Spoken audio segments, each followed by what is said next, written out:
আজকে ঈদ উপলক্ষে আমরা আমাদের এলাকা থেকে বের হয়ে গেলাম। সাথে রয়েছে রাজীব এবং এদিকে রয়েছে মোবারক, আরো একজন সামনে আছে। সো আজকে আমরা যাচ্ছি দ্বীপ উন্নয়নে।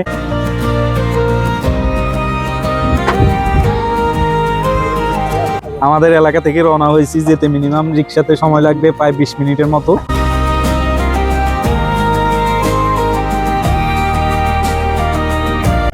দ্বীপ উন্নয়নে ঈদ উপলক্ষে প্রচুর ভিড়, প্রচুর ভিড়। কি পরিমাণ মানুষ আসবে দেখেন, একজন নিরাপত্তা কর্মী রয়েছে। কি পরিমাণ মানুষ, রাস্তার আশপাশ জুড়ে গাড়ি রাখছে, যার কারণে পথচারীরা যেতে পারতেছে না। এখানে পার্কিং এরও ব্যবস্থা নাই। এত মানুষ, ওয়েদার খারাপের কারণে মানুষজন বিভিন্ন জায়গায় না গিয়ে দ্বীপ উন্নয়ন চলে আসছে। দেখেন আমরা ভিতরে চলে আসছি, প্রচুর জ্যাম।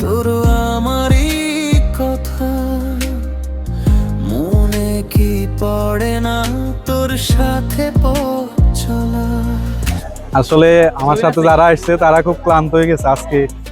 এখানে প্রচুর ভিড়, যার কারণে রাজীব তো মনে হয় এরকম ভিড় আর দেখে নাই। এরপরে মিষ্টু ভাই আজকে আসলো, দেখুন ফার্স্ট টাইম। এরপরে জিদান, এরপরে মোবারক।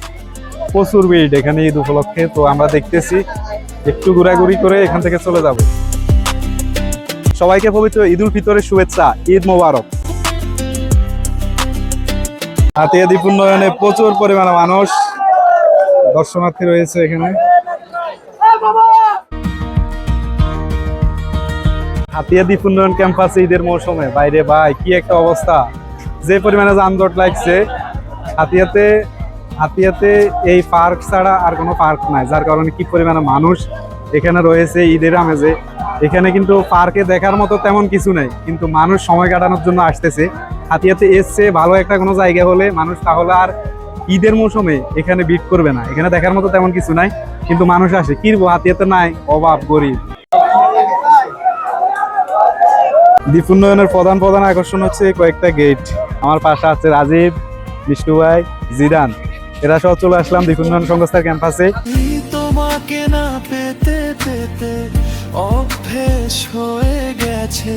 হাতিয়া দ্বীপ উন্নয়ন সংস্থার ক্যাম্পাসে 30 টাকা উঠে গেছে এখান থেকে।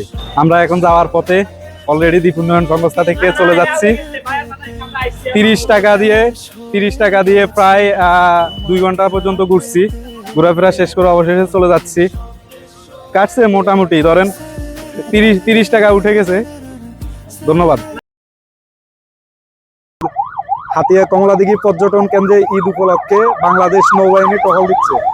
দ্বীপ উন্নয়ন ঘোরাফেরা শেষ করে এখন আমরা চলে আসলাম কমলাদিঘিতে। বিকেলের এই মুহূর্তটা আমরা কমলাদিঘিতে উপভোগ করব। আমরা যখন আসছি তখন প্রায় সন্ধ্যা লগ্নে। এই সময়টা কিছুটা সময় এখানে কাটানো যাবে এখনো, কিন্তু সূর্য ডুবতে শুরু করেছে। তো এখানে হাওয়াটা নিরিবিলি, ভালো লাগছে। তো শীতল বৃষ্টি হয় নাই এদিকে। হাতিয়া কমলাদিঘিতে ঈদের দিন বিকেল বেলা চলে আসলাম সবাইকে নিয়ে ঘোরার জন্য। চলে যাবা? ওয়েদারটা খুবই সুন্দর, দেখতে পাচ্ছেন। পিছনে হচ্ছে বিচ এবং এই পাশটাতে হচ্ছে ফরেস্ট। মোটামুটি বিকেল বেলার এই সময়টা আমরা কমলাদিঘিতে খুবই ভালোভাবে কাটাতে পারবো। হাতিয়া কমলাদিঘি অনেকখানি নদী গর্ভে হারিয়ে গেছে। ঈদের এই সময়টা এসে দেখতেছি আসলে কমলাদিঘি কি পরিমাণে নদী ভাঙতেছে।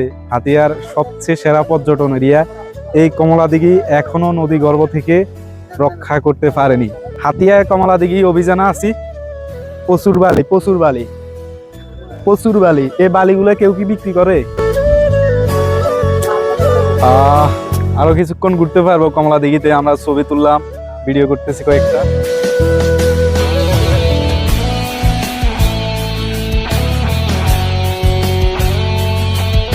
দেখতে পাচ্ছেন কক্সবাজার ফেল যাবে, এইদিকে হাতের কমলাদিঘির এইদিকে কক্স ফেল যাবে। দেখছেন